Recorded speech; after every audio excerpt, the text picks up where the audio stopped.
Dear audience, when we think of a trade war, we usually picture massive industrial goods measured in billions of dollars: steel, aluminum, cars, semiconductors. But few would imagine that a humble crop, present in nearly every family meal, the tomato, could become the focal point of a global shockwave. At first glance, the story may seem small, but peel back its layers and we uncover complex political, economic, and geopolitical calculations where even a single tomato can write a new chapter in the history of international trade. Picture an ordinary morning in America. You walk into a supermarket only to find that tomato prices on the shelf have skyrocketed by more than 20% overnight. Consumers are stunned, and sellers are left bewildered. Meanwhile, far away in the red fields of Florida, Texas, and California, tragedy unfolds. Millions of tons of ripe tomatoes are plowed under, left to rot in the soil. Not because of drought, not because of pests, but due to a cruel paradox. Farmers have no buyers, and harvesting costs more than abandoning the crop. The image shocks many Americans, for tomatoes have long symbolized abundance and simplicity at the dinner table, yet now they stand as proof of a deep crisis. What's most striking is that behind those forgotten crates of tomatoes lies more than the story of a few small farms. It reflects a far greater truth. U.S. trade policy under Donald Trump, Mexico's strategic rise with its high-tech agricultural model, and the fractures spreading through the global supply chain the world depends on. The tomato, once seen as just another fresh produce item, has now become a measure of trust in American agriculture, and more broadly, in the United States' ability to maintain its position as a global food power. You might ask, why tomatoes and not wheat, corn, or soybeans, commodities far more famous in international trade? The reason is simple. Tomatoes are directly tied to the daily lives of millions of Americans and billions of people worldwide. They appear in pizza, spaghetti, salads, hamburgers, from fine dining restaurants to everyday meals. When tomatoes are in crisis, consumers feel it immediately, not through abstract macroeconomic numbers or dry trade reports. And that is why the story of the tomato resonates so strongly. But to truly understand this storm, we must return to its beginning, to a seemingly minor policy decision that triggered chaos. It happened when the Trump administration ended a mechanism known as the suspension agreement, a safeguard that had long acted as a safety valve to keep the U.S. tomato market from collapsing. Once that valve was removed, what had once been stable suddenly turned into a life or death struggle. American farmers were pushed into a corner while Mexican tomatoes flooded the market at a fraction of the price. And from this moment, the true roots of the crisis began to surface. At the heart of this tomato crisis lies a detail that seems small, yet has the power to change the entire game. It was the termination of a special agreement known as the suspension agreement, a pact that had existed for years between the U.S. and Mexico. That agreement acted like a fragile suspension bridge, keeping both sides from collapsing by setting a minimum floor price for Mexican tomatoes exported to the U.S. With that price safeguard, American farmers, though disadvantaged by higher costs, still had a fighting chance, while Mexico could still sell its produce without turning the market into a destructive price war. That fragile bridge kept the flow of trade from becoming too violent, but once it was removed, everything shattered.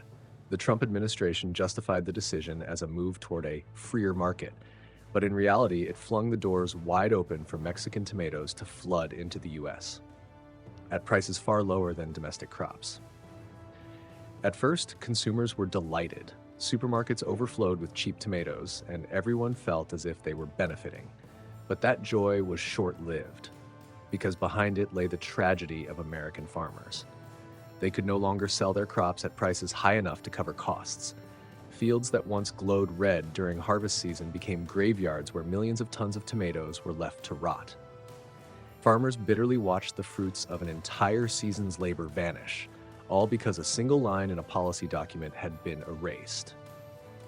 The irony is glaring. At the very same time, the U.S. was imposing steep tariffs on steel, aluminum, and goods from China, claiming it was to protect domestic production.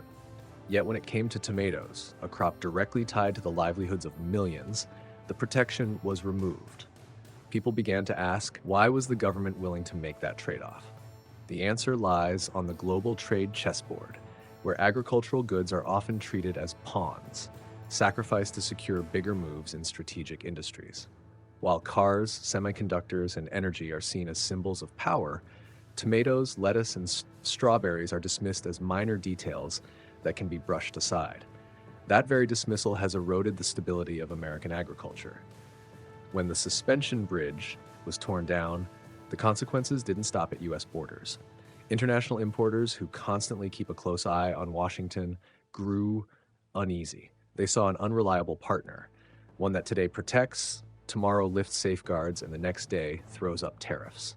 No one wants to lock into long-term contracts with such volatility, and trust, more valuable than any commodity, began to fracture. From there, the tomato crisis became more than just a story of American farmers losing their harvest. It became a tremor shaking the trade position of a nation once proud to call itself a food superpower. Amid the chaos, another irony emerged. While American farmers scrambled for a way out, south of the border, Mexico was more than ready for this moment. For years, they had not only relied on cheap labor, but also quietly invested in cutting-edge agricultural technology. Massive greenhouses sprang up in Sinaloa, Jalisco, and Baja California, where every tomato was nurtured with drip irrigation systems, and temperature, light, and humidity were all finely tuned with advanced technology. Mexico understood that to dominate the global market, it needed more than low prices. It needed consistency, quality, and the ability to meet strict international standards. And as the U.S. faltered, Mexico stepped forward with confidence, turning the tomato into a strategic weapon of trade. While American farmers were still reeling from the sudden policy shift south of the border, Mexico was ready to step into a new era of agriculture. Interestingly, they didn't choose to compete head-on with cheap prices and low labor costs as they once did. Instead, they chose the path of modernization, sustainability, and professionalism. In regions once dominated by endless open fields, modern greenhouses now rise, gleaming under the sun. Inside, rows of tomato plants are nurtured with drip irrigation systems, precise to the very drop of water and gram of nutrients. Automated climate control maintains the ideal balance of humidity, temperature, and light. Mexican farmers today look more like agricultural engineers, standing before computer screens adjusting parameters, rather than working with plows and shovels as in the past. Mexican tomatoes are not only visually appealing, but also remarkably consistent in quality. Every fruit is plump, bright red, and flavored to international standards. This has allowed them to conquer not just the US market, but also expand into Europe, Japan, and the Middle East. Supermarkets in Paris, Berlin, Tokyo, and Dubai are now filled with Mexican tomatoes, and consumers trust them for their stability, uniformity, and above all, competitive prices. Mexico understands that in global trade, reliability matters even more than quality. Buyers want to know that today's shipment will be identical to tomorrow's, that contracts will be fulfilled on time, and that there will be no unpleasant surprises. Mexico has successfully built that trust. Their second breakthrough lies in logistics, a concept once foreign to traditional agriculture, but now a matter of survival in the modern world. Mexico has heavily invested in a cold chain, from greenhouses and storage facilities to refrigerated trucks and high-tech seaports. A tomato can leave a greenhouse in Sinaloa, travel thousands of kilometers through cold transport, board a ship in Veracruz, and arrive fresh on a dining table in Singapore or a wholesale market in Paris. This cold chain has transformed Mexican tomatoes into a global product, no longer confined to North America. The Mexican government has also played a key role in this leap forward. They didn't just encourage technological investment with subsidies and credit packages. They actively negotiated trade agreements to open new markets for agricultural exports. While the U.S. pulled back from certain international commitments, Mexico stepped in, positioning itself as a more reliable partner in the eyes of many countries. This created a paradox. As the U.S. steadily lost the trust of its trade partners, Mexico increasingly solidified its reputation as a sustainable and strategic supplier. The result is that billions of dollars in contracts once belonging to American farmers now flow into the hands of Mexican businesses. Every shipload of tomatoes leaving the ports of Mazatlan or Veracruz is more than just a commercial transaction. It is proof of a shift in power within global agriculture. And while Mexico rises with the image of a modern, high-tech farming powerhouse, The United States finds itself struggling with outdated machinery, aging cold storage systems, and a dwindling labor force. That contrast lays bare a painful truth. The once glorious American agricultural model is now falling behind. And that brings us back to the uncomfortable question: why has the world's leading agricultural superpower allowed itself to stumble, clinging to an obsolete system in an unforgiving age of globalization? America was once the symbol of agricultural might, where endless fields and large-scale production systems stood as proof of national strength. Yet ironically, the very model that once brought glory has now become a burden. As the world moved into an era of modernization and technology, U.S. agriculture remained tied too tightly to outdated systems, aging infrastructure, mass production methods, and supply chains designed for a past era. This misalignment has only grown more obvious when compared with Mexico or Europe, where technology and logistics are embedded into even the smallest links of agriculture. Cold storage facilities in many tomato-growing states across the U.S. have been deteriorating for decades, incapable of long-term preservation. Farmers are often forced to sell immediately after harvest, and if buyers aren't found right away, the crops quickly turn into liabilities. Transportation costs are also prohibitively high, with aging truck fleets, rising fuel prices, and chronic congestion on major highways. Even hiring workers for harvest has become a major challenge, as immigrant labor faces tighter restrictions under stricter border policies. Put together, these factors mean that American tomatoes carry a heavier cost from the moment they leave the field, eroding competitiveness against rivals. The irony is that American tomatoes are by no means inferior in quality. California's tomatoes are still juicy, Florida's still bright red and flavorful. But in global trade, quality alone isn't enough. Buyers want consistency. They want every shipment to match in size, color, and timing. They want a smooth logistical chain where deliveries arrive on schedule and aren't derailed by strikes, traffic jams, or storage failures. And it's at this very point that the U.S. falls short. American produce is increasingly seen as unstable, while Mexico, Spain, and the Netherlands provide the certainty the global market craves. This collapse doesn't stop with the farmers. One broken link can pull down the entire chain. When farmers can't sell, tomato processing plants cut shifts or close entirely. Agricultural supply shops gather dust, tractors and harvesters sit idle in barns. Trucking companies park their fleets, jobless. Even the small diners that depend on farm workers for business grow empty. An entire ecosystem built around tomatoes, from laborers to small businesses, gets dragged into decline. This is not just the sorrow of one sector, but the weakening of whole communities. The deeper pain lies in systemic exhaustion. The U.S., long proud of feeding the world, now struggles to meet its own domestic needs. American supermarkets increasingly rely on imports, creating a bitter paradox. U.S. consumers eat cheaper, more attractive Mexican tomatoes, while American farmers watch their crops rot in the fields. This helplessness sparks not only anger, but also profound doubts about the nation's capacity to manage and direct its own agricultural future. The shadow of a glorious past makes the present even more bitter. U.S. agriculture once marched into the age of industrialized farming with the belief that scale alone would solve everything. But the world has changed. Buyers now demand not only volume, but flexibility, precision, and a modern supply chain. The model of vast fields is no longer an advantage, it is a burden. Slow, rigid, and fragile in the face of market shocks. That is why the tomato crisis is not just about prices or supply and demand, but a signal of something deeper. America is gradually losing its place at the top of global agriculture. And the heaviest consequence is not merely the loss of one harvest, nor the disappearance of lucrative contracts. The greater loss is trust. When a nation can no longer guarantee stability in its supply chain, international partners begin to turn away. Food conglomerates in Europe, supermarkets in Asia, and importers in the Middle East are already looking elsewhere, to Mexico, Spain, Morocco, or even the Netherlands, to fill the gap. And once that trust shifts, it rarely comes back.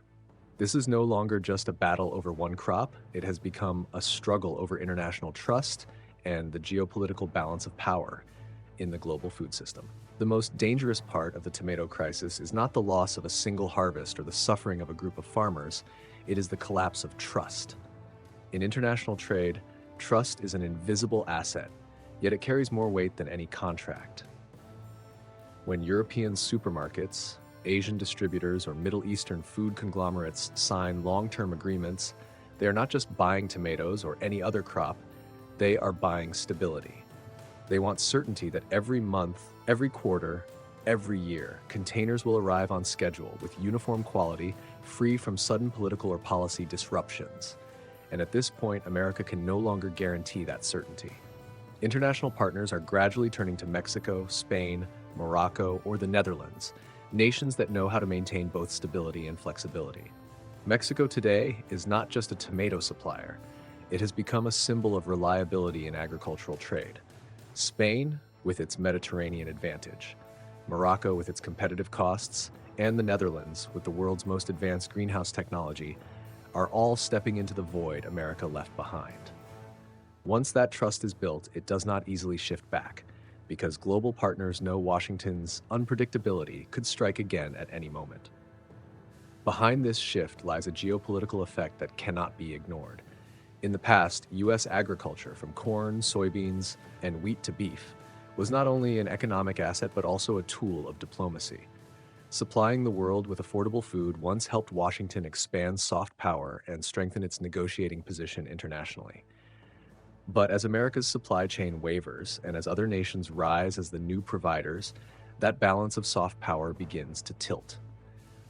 Europe tied more closely to Spain and the Netherlands, and Asia relying increasingly on Mexico, Morocco, or even South America. All these developments chip away at America's role on the global food map. What's even more alarming is the image of an unstable America that has begun to embed itself in the minds of partners. When they sign contracts with Mexico, they are not just buying tomatoes, they are buying the assurance that Mexico will not suddenly change policy or throw up barriers at the last minute. With the US, every erratic policy shift further tarnishes its national image. And as soft power weakens, America's other diplomatic tools, from security and defense to technology, also feel the ripple effect. A nation no longer trusted to help feed the world. Can it truly continue to lead in other arenas? Seen in this light, the tomato crisis is not an isolated event, but a mirror reflecting the broader state of American agriculture. It reveals an industry once proud and powerful, now struggling to maintain stability and international trust. And that is the deeper warning. If change does not come, the U.S. may continue to lose ground, not only in agriculture, but across the entire global balance of power. The question remains, is this merely a temporary slip, or a sign of a decisive crossroads that American agriculture must confront in the years ahead? The tomato crisis is not just about the financial losses of a single harvest. It is like an alarm bell, like the canary in the coal mine, warning of deeper fractures within the entire U.S. agricultural system. Today, the story is about tomatoes, but tomorrow it could just as easily be strawberries, lettuce, broccoli, or any other crop that has yet to modernize, yet to adapt to the global game. When supply chains remain outdated, when cold storage is obsolete, when policies are unstable, then every sector faces the same risk of being pulled into a similar spiral. And that is the crossroads of survival. Either America boldly reforms to keep pace with the world, or it accepts the gradual erosion of the very position that once underpinned its soft power. The social consequences of this crisis are even heavier. When farmers suffer repeated losses, they are forced to abandon their livelihoods, leaving behind the land their families have worked for generations. Rural America, once sustained by agriculture, is turning into communities slowly unraveling. Young people, watching their parents struggle and fail in the fields, no longer wish to continue the family trade. They leave for cities or pursue other industries. Farmland is sold off to giant corporations, or worse, left idle, converted into real estate. Each lost acre of fertile soil is not only a reduction in output, but also a rupture in the bond between people and land, the spiritual foundation of American farming for more than 2 centuries. Meanwhile, across the ocean, rivals are strengthening their positions. Mexico is not just winning a small battle, it has secured long-term trust from international markets. The Netherlands continues to thrive as a powerhouse of high-tech agriculture with greenhouses that turn every square meter into an efficient green factory. Morocco and Spain are expanding exports, steadily capturing market share across Europe and Africa. Once global buyers grow accustomed to these sources, it will be extremely difficult for America to win them back, because international trade never waits for those who lag behind. This issue goes beyond economics. It is about food security, an element directly tied to national security. A country, no matter how wealthy, that cannot confidently feed its own people will inevitably become dependent on others.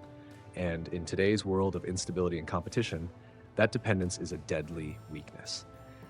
When an America that once proudly called itself the breadbasket of the world must increasingly import basic produce, its superpower image begins to shake.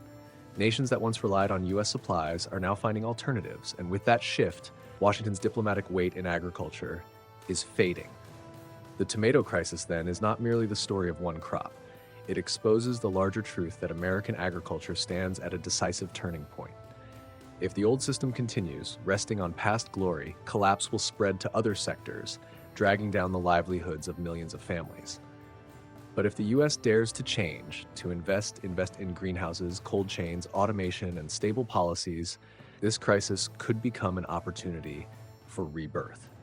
The future of American agriculture and the nation's soft power itself lies not only in the fields, but in the strategic choice made today to bow its head and accept decline, or to lift it high and step boldly into a new era. Ladies and gentlemen, when we think of the tomato, we usually picture a simple crop present in every family meal, in burgers, salads, or steaming bowls of pasta. But after the story we've just explored, the tomato is no longer just an ordinary fruit. It has become a symbol of the great shifts in global trade, of the fragility of international trust, and of the limits of a farming model once considered the strongest in the world. A tomato left to rot in the field is not just about price. It reflects an entire system unable to adapt to the changing times. America's tomato crisis teaches us a timeless rule. In global trade, there is no room for delay or stubbornness. Those who adapt, who innovate, who dare to lead with technology and vision, those are the ones who win. Mexico understood this and has risen as a new model of modern agriculture. By contrast, the United States, once confident as the nation that fed the world, now struggles, falters, and faces the risk of losing its position. It is a bitter but invaluable lesson. No glorious past can shield a stagnant present. In this bigger picture, it becomes clear that national strength does not lie only in high-tech industries, in cars, steel, or semiconductors. It also lies in the most ordinary of things: rice, corn, tomatoes. For it is these foods that sustain millions of people, create social stability, and serve as bridges in international relations. When a nation loses its ability to guarantee food security, it also loses part of the trust the world places in it. And once trust is fractured, it is never easy to restore. Yet within every crisis, there is always a glimmer of opportunity. If America truly wishes to reclaim its place, now is the moment to change. Investing in greenhouse technology, building a standardized cold chain, helping farmers integrate with the global market, all of these could turn crisis into a platform for renewal. The only question is, does America have the resolve to act, or will it hesitate until it's too late? And for us, as observers, the lesson of the tomato is no less profound. It reminds us that in a globalized world, the smallest details can carry decisive weight. A policy that seems to affect only a few farms can tilt the balance of geopolitics. A single ripe tomato on the dinner table can tell the story of a superpower's rise and decline. And now I want to hear from you. If you were in the role of a strategist, which path would you choose for American agriculture? Should it cling to the old ways or boldly step into a new era of technology and integration? Share your thoughts in the comments, because sometimes the perspective of an observer opens the door to the most valuable insights. If you found this video useful and would like to join me in future analyses of global economics and politics, please hit the subscribe button and turn on notifications. Every subscription, every comment is the motivation for me to bring you new stories and deeper insights. Thank you for listening, and see you again on the next journey, where the simplest things often hold the power to shape the entire world.